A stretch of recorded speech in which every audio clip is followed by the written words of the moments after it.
Second time অ্যাডমিশনে তোমার যদি একটা গুছানো পড়ার রুটিন না থাকে তাহলে তুমি কখনোই বেস্ট রেজাল্ট করতে পারবে না, বা ভুলেও এটা সম্ভব হবে না যে তুমি একটা ভালো কিছু করে সবাইকে দেখিয়ে দিবে। যে আশা তুমি করে বসে আছো যে এবার একটা বেস্ট রেজাল্ট করে সবাইকে দেখিয়ে দিব, সেটা কিন্তু ভুলেও সম্ভব হবে না। তোমরা আমাদেরকে সবচেয়ে বেশি যে প্রশ্নটা করে থাকো যে ভাইয়া আপনারা কিভাবে টপার হলেন, কোন রুটিনটা ফলো করে তারপরে টপার হয়েছেন।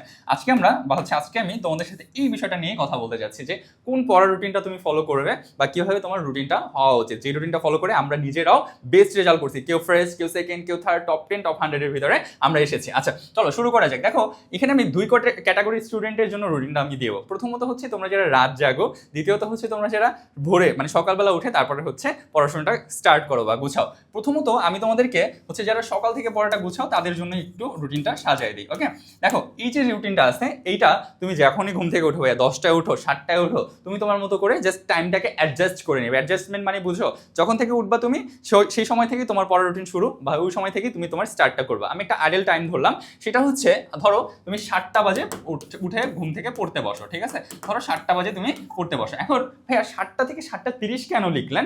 মনে রাখবা তোমার পড়ার রুটিনটা, বা আমরা যখন পড়ার রুটিন করতাম, যখন আমরা পড়াশোনা করতাম সেকেন্ড টাইম অ্যাডমিশনে, আমাদের রুটিনটা আমরা সেগমেন্টে ভাগ করে তারপরে পড়তাম। কিভাবে সেগমেন্টে ভাগ করতাম?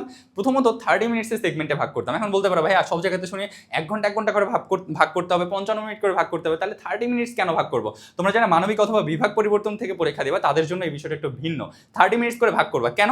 দেখো এই যে 7টা থেকে 7টা 30 মিনিট, এই সময়টার ভিতরে এই আধা ঘন্টা তুমি মেমোরাইজিং আইটেমের, অর্থাৎ হচ্ছে ধরো তুমি সিনোনিম অথবা এন্টোনিম যে কোনো একটা কিছু এখানে পড়বা। মনোযোগ দিয়ে শুনো, খাতা কলম নিয়ে বসো কিন্তু ভাইয়া। ওকে আচ্ছা, এরপরে আসো ভাইয়া 7টা 30 থেকে তুমি হচ্ছে 8টা, 7টা 30 থেকে 8টা, এই আধা ঘন্টা তুমি হচ্ছে বিরোচনের, অর্থাৎ হচ্ছে তোমার ধরো বাগধারা অথবা ধরো তুমি সমর্থক শব্দ যে কোনো একটা তুমি এখানে রাখবা। আধা ঘন্টা এটা, তারপরে আধা ঘন্টা আবার বাংলাটা। ওকে আচ্ছা ফাইন। এরপর হচ্ছে 8টা 30, 8টা থেকে 8টা 30। ওকে ফাইন, 8টা থেকে 8টা 30 এই সময়টার ভিতরে তুমি আবার ইংরেজিতে ব্যাক করবা। ইংরেজি ধরো তুমি ইডিয়ম এন্ড ফ্রেজ পড়লা, অথবা তুমি দেখা গেছে হচ্ছে গ্রুপ ভার্ব পড়তে পারো। এইভাবে যে কোনো একটা পার্ট তুমি এখানে রাখলা। এরপরে 8টা 30 থেকে তুমি হচ্ছে 9টা পর্যন্ত এই সময়টার ভিতরে তাহলে তুমি কি করতে পারো? এই সময়টার ভিতরে আবারও তুমি বাংলা বিরোচনে ফিরে আসো। বাংলা বিরোচনে এসে তুমি এখান থেকে ধরো কথা এক কথায় প্রকাশ পড়লা, অথবা বিপরীতার্থক শব্দ পড়লা। এই জিনিসগুলো যে কোনো একটা পার্ট তুমি পড়তে পারো।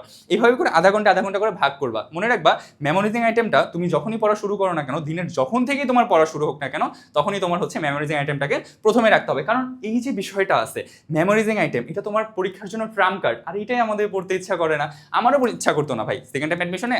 আমারও মন চাইতো না যে এটা পড়ি, বাট জোর করে হলো এটা পড়তে হবে। আর একটু যদি টেকনিক্যাল ওয়েতে পড়তে পারো এইভাবে আধা ঘন্টা সেগমেন্টে ভাগ করে, তাহলে তোমার পড়ায় মন বসবে, তুমি পড়াটা মনে রাখতে পারবা। এভাবে করে ভাগ করতে করতে দেখবা তোমার 12টা পর্যন্ত টাইম এসে পড়ছে, 12টা পর্যন্ত হচ্ছে এসে গেছে। এখন 12টা পর্যন্ত যখন তোমার আধা ঘন্টা করে ভাগ করে আসলা, সবগুলো ভাগ করে দেখা যাচ্ছে idiom and phrase, group verb, বিরোচনের যা যা আছে তোমার হচ্ছে কি বলে হচ্ছে সমর্থক শব্দ, বিপরীত শব্দ, এগুলো সবকিছু ভাগ করে পড়ে আসলা 12টা পর্যন্ত।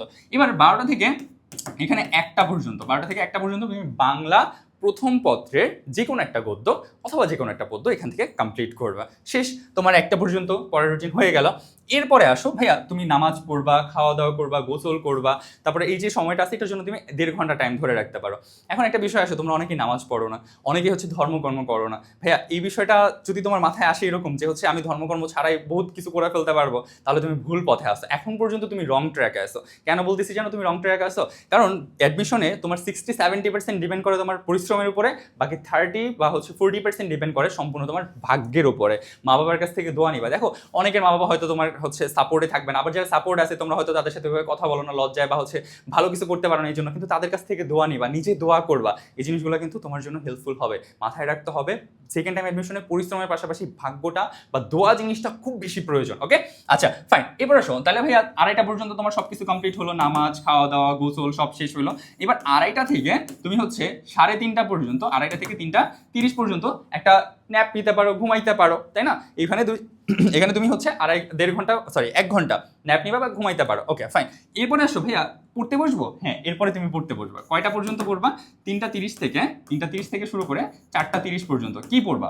এই সময়টায় তুমি হচ্ছে তোমার প্রশ্ন ব্যাংক পড়বা বা বিসিএস কোশ্চেন ব্যাংক সলভ করবা। এই জিনিসগুলো কিন্তু তোমাদের জন্য গুরুত্বপূর্ণ। ওকে আচ্ছা, এই 1 ঘন্টা টাইম এটা তুমি গেলো, কারণ এই সময়টা এত বেশি হিউজ মানে পড়তে ইচ্ছা করবে না, গাটা ম্যাচ করবে, ঘুম থেকে উঠে আবার অনেকের রাগ উঠা থাকে ঘুম থেকে ওঠার পর, তাই না?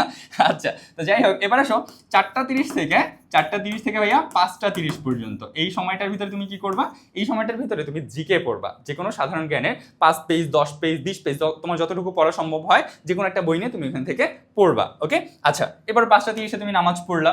ওকে, এরপরে 5:30 তুমি নামাজ পড়ে ঘুরলা, তারপরে হচ্ছে কারোর সাথে কথা বলা থাকলে তার সাথে একটু ফোনে কথা বললা, হ্যালো করলা, বা তো খেলাধুলা করতে পারো শরীরটাকে ফিট রাখার জন্য, ঠিক আছে। তো এই বিকালবেলা তুমি হচ্ছে বন্ধুদের সাথে আড্ডাও চালিয়ে দিতে পারো, বাট আড্ডাটা যেন অনেক বেশি টাইম হয়ে না যায়। ওকে, আচ্ছা তো এবার হচ্ছে আসো সন্ধ্যা পর্যন্ত তোমার হয়ে গেল, 7টা পর্যন্ত তুমি নামাজ কালাম পড়ে ফেললা, তারপরে হচ্ছে নামাজ কালাম পড়ে 7টার দিক থেকে 7টা ধরো এখানে 8:30, ভাই এখানে 8:30 কেন সাজাইলেন? তুমি তো হচ্ছে এবার বাসায় বসে প্রিপারেশন নিচ্ছ, তাই না? অনলাইনে তোমার হচ্ছে ক্লাসেস থাকবে, দেখা যাচ্ছে টপার্স গেলেন যে হচ্ছে তোমাদের ক্লাসগুলো নিবে, টপার্স গেলেন ক্লাসগুলো কিন্তু বেশিরভাগ সময় এই টাইমটাতে থাকবে। তো তুমি আমাদের এই ক্লাসগুলো করবা। আর তোমরা যারা এখনো ভর্তি হও না ভাইয়া, 16-17 থেকে কিন্তু ক্লাস শুরু হয়ে যাচ্ছে, দ্রুত ভর্তি হয়ে যাও। হ্যাঁ, 50% ডিসকাউন্ট আছে। আর বাংলাদেশের মধ্যে টপার্স গেলেন একমাত্র প্ল্যাটফর্ম যে হচ্ছে তোমাকে সর্বোচ্চ সার্ভিস দিবে, এটা তোমাকে আমি গ্যারান্টি দিচ্ছি। টুডে অর টুমোরো তুমি এই জিনিসটা বুঝতে পারবা যে হচ্ছে বাংলাদেশের মধ্যে বেস্ট প্ল্যাটফর্ম টপার্স গেলেন, সবচেয়ে কম দামে সবচেয়ে ভালো সার্ভিস কিন্তু আমরা দিচ্ছি, এটা মাথায় রাখতে হবে। এখানে যে ভাইয়া আপুরা আছে সবাই কোনো না কোনো ইউনিভার্সিটি ফার্স্ট সেকেন্ড থার্ড বা হচ্ছে টপ 10 টপ 100 এর ভিতরে আসছিল, তাই না? এই স্টুডেন্টগুলো বা এই টিচারগুলো তোমাকে সার্ভিস দিচ্ছে। আমার এক্সপিরিয়েন্স আছে কত বছরগুলো যাবত হচ্ছে আমার হাত থেকে আমার নিজের স্টুডেন্টগুলো ফার্স্ট সেকেন্ড থার্ড হয়ে আসছে। এই যে জিনিসগুলোর একটা মানে প্রপার কম্বিনেশন তোমাকে অবশ্যই এবার ভালো রেজাল্ট করাইতে বাধ্য হবে ইনশাল্লাহ। তুমি আমাদের গাইডলাইন মতো চলবা, আমি আসি তোমাকে পথ দেখানোর জন্য, আমরা আসি তোমাদের পথ দেখানোর জন্য। মাথায় রাখবা, আবারও বলতেছি, বাংলাদেশের মধ্যে যদি একটা প্ল্যাটফর্ম সবচেয়ে বেস্ট থাকে সেটা হচ্ছে টপার্স গেলেন, সেকেন্ড টাইম আমাদের জন্য। ওকে, আচ্ছা এবার আসো যেটা বলতেছিলাম, তাহলে হচ্ছে 8:30 পর্যন্ত গেল। এরপর তুমি আবার হচ্ছে নামাজ পড়লা, 8:30 দিকে তোমার হচ্ছে এশার নামাজ তো পড়তে হবে, নামাজ পড়লা, একটু খাওয়া দাওয়া করলা, করে 9টা থেকে 1 ঘন্টা, এবার আসো 1 ঘন্টার সেগমেন্টে আবার ভাগ করবা। এবার তোমার সেগমেন্টের ভাগটা কি হবে? 1 ঘন্টা করে। এই যে 10টা পর্যন্ত, এই 10টা পর্যন্ত তুমি কি পড়বা জানো?